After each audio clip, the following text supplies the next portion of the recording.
Olá, pessoal. Bom dia, boa tarde, boa noite. A ideia dessa aula é tratarmos sobre os limites do ciclo expansivo no período do milagre, né? A partir das referências são trabalhos do Serra, da Tavares Beluso e principalmente aqui Beluso e João Manuel, né? Qual que é a lógica, né? A gente vai tratar dos limites estruturais do ciclo expansivo, né? Na interpretação do João Manuel e do Beluso, haveria um problema de realização dinâmica, né? Olhando ali na perspectiva do milagre. A lógica havia uma incompatibilidade entre o crescimento da taxa de acumulação e a demanda efetiva por bens duráveis de consumo. Ou seja, você tem ali uma gestação no imediato pós-golpe, como a gente já discutiu nas aulas anteriores, de um modelo de crescimento concentrador de renda liderado pelo D2, Departamento Produtor de Bens de Consumo Capitalista.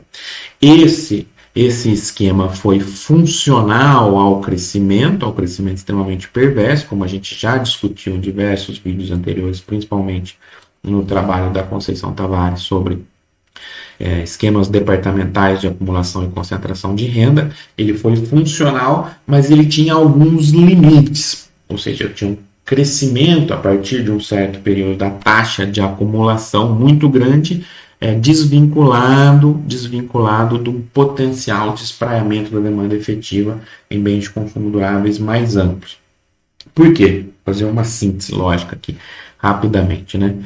Você cresce a taxa de acumulação e no primeiro momento cresce bens de consumo duráveis. Mas por que esse ciclo não continua indefinidamente? Quais são os limites estruturais? É isso que o professor Beluso e o professor João Manuel estão colocando. Há problemas de realização dinâmica. O D2, né, ele era o eixo da expansão, ele não pode sustentar a acumulação em si mesmo, né? Eu preciso ter um aumento da taxa de acumulação e uma concentração de renda e um crédito que permitam esse crescimento. Só que isso tem limites. Isso tem certos limites no sentido dinâmico. O setor que tem capacidade de crescer a partir das suas próprias decisões é o D1, o setor na lógica tradicional da dinâmica capitalista. É o setor produtor de meios de produção, porque ele, teoricamente, cresce a partir de decisões autônomas antes da demanda. Ele tem capacidade, sim, de continuamente, via progresso técnico e via acumulação, levar essa lógica de crescimento, não quer dizer que é sem oscilações, sem crises, mas tem capacidade de tornar razoavelmente perene essa lógica, pelo menos em termos teóricos de acumulação. Por que isso não ocorre a partir da lógica do D2, né? Primeiro, rapidamente, por que não dá para acontecer continuamente? Crescimento da taxa de acumulação, crescimento também de consumo duráveis, né? Há ciclos de consumo, ou seja, a partir do momento que eu tenho já um boom no ciclo de consumo de bens de consumo duráveis, eu tenho uma demora para a renovação desses bens de consumo duráveis, né? Ao contrário do investimento em D1, que está sempre vinculado ao progresso técnico e cresce antes da demanda. Segundo, há limites também no endividamento das famílias, né? Eu tive já uma política deliberada de concentração de renda com grande endividamento, isso vai encontrando alguns limites, né? Terceiro, problemas estruturais desse ciclo, né? Eu estou alijando as classes populares desse crescimento, ou seja, então à medida que eu vou crescendo, mas num extrato muito pequeno da sociedade, eu tenho determinados problemas. Quarto, estou fazendo aqui uma síntese da interpretação dos autores, né? Quarto, na medida em que vai tendo um grande crescimento com essa lógica concentradora, alguns desequilíbrios vão se exacerbando, desequilíbrios intersetoriais, que a gente vai ver depois em insuficiências no D1, desequilíbrios inflacionários também derivados da crise internacional ali de Bretton Woods, né? Somados a esses quatro grandes blocos que não permitem um crescimento dinâmico, contínuo, A partir dessa lógica, desse modelo, eu tenho ainda impactos, o segundo bloco de impactos importantes para desarticular esse ciclo expansivo, que são os blocos relacionados à crise de Bretton Woods. Né? Tem uma desorganização do sistema internacional, com impactos na deterioração dos termos de troca e uma piora nas contas correntes. Né? Qual que é a solução, então, convencional? A solução da lógica capitalista tradicional seria crescer a partir de um bloco de investimentos em bens de capital. Investimentos antes da demanda e, a partir daí, gerar um novo ciclo, que é mais ou menos o que está sendo pensado ali no segundo PND. Mas há problemas no caso da economia brasileira, no caso das economias periféricas. Por quê? Porque o setor de bens de capitais tem um tamanho razoavelmente pequeno nas economias periféricas. Isso leva a algumas limitações. Né? E assim, os linkages intrasetoriais para levar a retomada do crescimento seriam menores do que quando comparados a uma economia desenvolvida. Né? Certo. E, além disso, eu preciso ter um setor de D1, bem desenvolvido para poder fomentar esse investimento associado ao progresso técnico. Então, essa é a síntese lógica da interpretação dos autores. Né? Agora vamos lá, passo a passo. Né? O período do milagre vai passar por um certo esgotamento derivado na interpretação dos autores de desequilíbrios estruturais. Né? Eu tenho um certo esgotamento daquele modelo perverso que gera crescimentos de mais de 10% ao ano durante um período entre 68 e 73. Né? Uma das fontes principais dessas instabilidades estruturais, na interpretação dos autores, é a insuficiência do desenvolvimento do D1. Começa a ficar cada vez mais claro que aquele crescimento a partir apenas do D2, ou liderado pelo D2, como a gente falou, tem problemas no que diz respeito ao dinamismo, como a gente já citou, mas tem problemas também porque estruturalmente ele vai bater numa limitação do D1. O D1 cresce, por exemplo, 45% no período, quando o setor de bens de consumo duráveis vai crescer 97%. Logo, começam a ficar cada vez mais claras as deficiências na economia brasileira no setor produtor de meios de produção. Isso vai ser a base depois do diagnóstico com o segundo PND. Né? Há um aumento do conteúdo importado de bens de capitais, o que vai começar a trazer problemas para a economia brasileira no que diz respeito ao vazamento da demanda para o exterior e até problemas em transações correntes. Então, bens de capital e insumos intermediários começam a não crescer na magnitude necessária para sustentar estruturalmente o ciclo de crescimento. Isso começa a gerar diversos desequilíbrios setoriais, ou seja, tem setores crescendo proporcionalmente muito mais do que os outros, que vão estar materializados em pressões inflacionárias cada vez maiores e em tendência de crescimento dos déficits comerciais, principalmente nos setores de insumos e bem de capital. Estou crescendo via D2, estou gerando esses desequilíbrios, como a gente já citou. Isso vai gerar pressões inflacionárias, pessoal, crescimento de 11% ao ano, com desequilíbrios estruturais claros e tendência de concentração de renda e crescimento via bens de consumo duráveis, com um setor fraco de bens de capital e de insumos capazes de sustentar o ciclo de crescimento. Vai gerando diversos problemas. Isso vai bater também em problemas de transações correntes, porque começa a ter déficits comerciais nesses setores. Esses problemas de transações correntes vão ser agravados pela lógica do endividamento.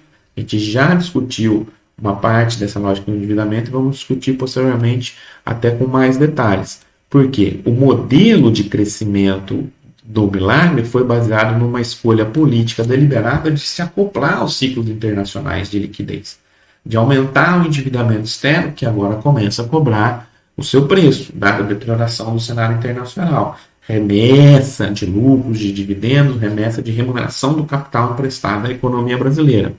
Tudo isso vai gerando diversos desequilíbrios na oferta de matérias-primas capazes de sustentar o desenvolvimento, mas também desequilíbrios aqui, muito importante na oferta de alimentos. Tem um processo de modernização muito grande, de urbanização muito grande, e de fomento à agricultura, como a gente já citou, vinculada fundamentalmente à exportação. A exportação de commodities. É que começa a nascer o grande agronegócio brasileiro.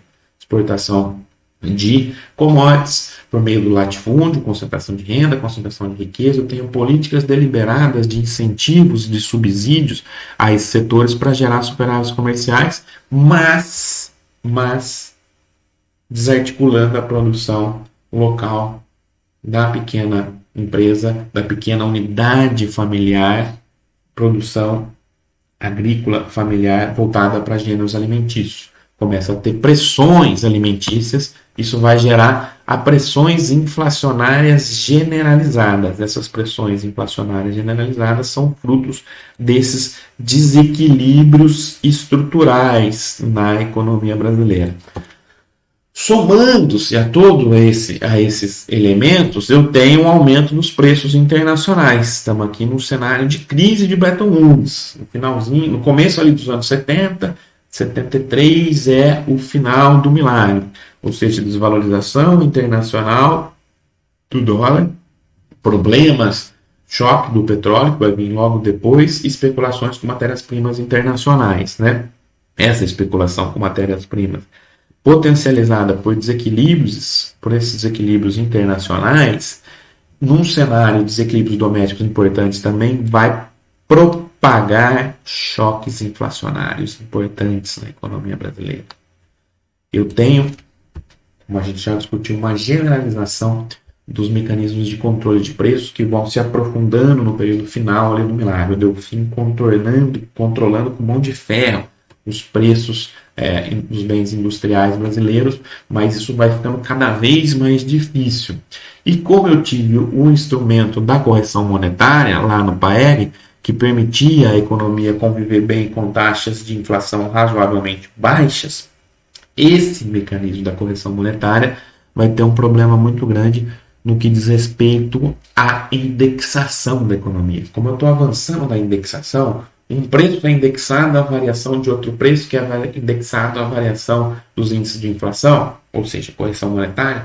Quando eu tenho saltos da inflação por alguma pressão, esses saltos se generalizam para a economia como um todo, porque eu estou avançando na indexação. Isso é claro para vocês, pessoal? Quando os preços dependem de índices prévios, correção monetária, se eu tenho um desequilíbrio num setor, ele vai se generalizando. Então, a economia brasileira passa a ter problemas inflacionários de saltos.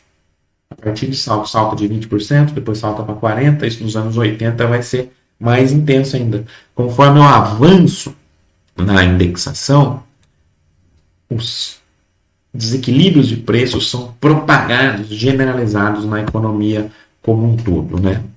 Então tem pressões aqui de diversas naturezas. Em paralelo a todo esse cenário, eu tenho uma desarticulação aqui do regime Bretton Woods.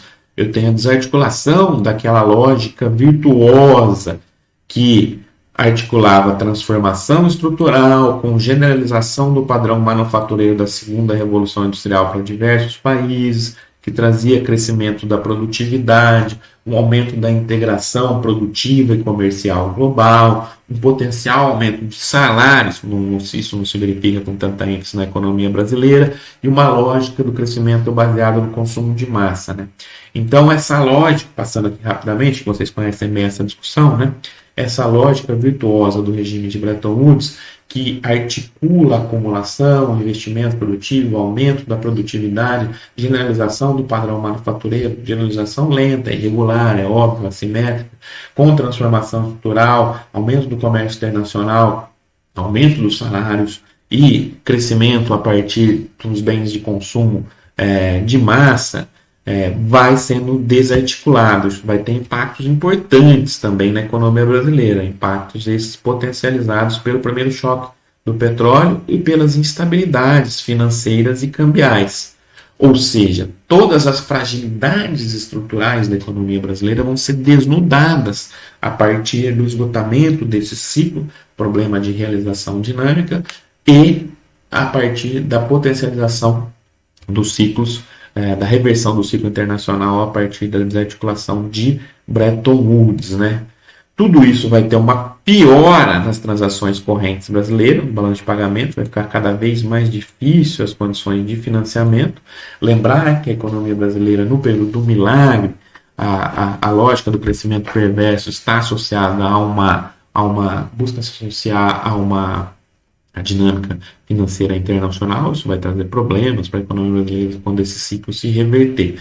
Tudo isso também potencializado por alguns condicionantes estruturais importantes em termos internacionais, que são o seguinte: olha, está sendo gestada naquele momento um novo paradigma técnico-econômico, ou, em outras palavras do professor Luciano Coutinho, uma terceira revolução industrial, avançando para a informática, avançando para o complexo eletrônico. E a economia brasileira está fazendo um esforço gigantesco, ali depois no segundo PND, para completar seu processo de industrialização num padrão tecnológico, num paradigma técnico-econômico da segunda revolução industrial, que está sendo superado. Isso vai deixar cada vez mais claros os problemas da economia brasileira, a dificuldade das economias periféricas em criarem um núcleo endógeno de progresso técnico para viabilizar o processo de inovação e transformação estrutural em direção às transformações no paradigma técnico-econômico. A gente está passivo nesse processo de internacionalização do capital. Isso vai ficar cada vez mais claro. Em termos mais simples, a gente faz um esforço gigantesco, perverso, concentrador de renda, mas gigantesco, para se subir a escada, né? Olhando lá na metáfora do Chang e do List, né? E quando a gente chega lá em cima, ou próximo disso, ou muito próximo disso, aí a discussão do professor Barros de Castro com o Lessa, né? No segundo PND, essa escada muda. Por quê? Porque eu tenho um novo paradigma técnico-econômico, né? Certo. Elementos estruturais. Agora, olhando aqui para a lógica da inflexão, elementos conjunturais, né? Agora, elementos conjunturais. Eu já tenho uma desaceleração dos bens de consumo não duráveis em 1974, finalzinho ali do milagre e começo do segundo PND. Por que bens de consumo não duráveis desacelera? A gente viu que eles cresciam sim, mas porque havia uma lógica de crescimento da massa salarial, dado que o salário médio cresce menos e era arrochado. Eu tenho uma queda dos salários da base, queda real dos salários da base, como a gente já discutiu. Então, fica difícil crescer bens de consumo não duráveis das classes trabalhadoras. Por quê? Porque o salário já é estruturalmente baixo e eu tenho um aumento da inflação, como a gente já discutiu. O aumento das pressões inflacionárias reduzem o salário médio real na baixa, salários na base da pirâmide social. Salários esses que já eram estruturalmente baixos. Opa, bens de consumo não duráveis, o D3 então começa a se desacelerar. Além disso, o crescimento do emprego já não tem o mesmo vigor, a mesma pujança anterior. E ele não ocorre no mesmo crescimento da taxa de acumulação industrial. Opa! Lembra que a gente discutiu a tese fundamental ali do Beloso e do João Manuel? É a de que a taxa de acumulação industrial é muito grande, ela é incompatível com o crescimento apenas liderado pelo D2, dados problemas do D1 e também dados problemas em bens de consumo não duráveis. Logo, o emprego urbano cresce, mas ele não cresce na mesma magnitude. E também já havia um nível elevado de endividamento das famílias. No primeiro momento, você se beneficia de um nível de endividamento baixo no começo do milênio. Aqui já não tem mais para onde fugir. O nível de endividamento já é elevado. Não tem para onde fugir, é óbvio, uma lógica de crescimento perverso, dado que a distribuição de renda não está em pauta. Né? Olhando agora para os bens de consumo duráveis, o que vai acontecer? Aqui a lógica da inflexão em termos conjunturais. Né? Houve um grande aumento do estoque de bens de consumo duráveis, como a gente citou. Né? Esse estoque de bens de consumo duráveis em poder da população multiplicou-se por 4 em 7 anos. Ou seja, eu tive um boom muito grande em bens de consumo duráveis. Só que esse crescimento é cíclico. Eu não troco, mesmo com uma política de concentração de renda muito grande, não troco meus bens de consumo duráveis tão rapidamente. Então tem um ciclo, um boom de consumo e depois isso demora um certo tempo para eu trocar esses bens de consumo duráveis. A reposição, o ritmo de reposição é menor do que foi verificado anteriormente nessa quadruplicação do acesso aos bens de consumo. Né?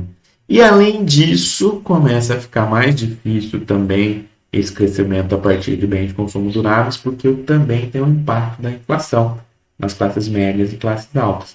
E uma política de contenção do crédito ali em 74, para tentar resolver esses desequilíbrios inflacionários, então, cada vez mais vigentes, desequilíbrios potencializados pelo cenário internacional. Isso também vai ter impactos negativos na reversão.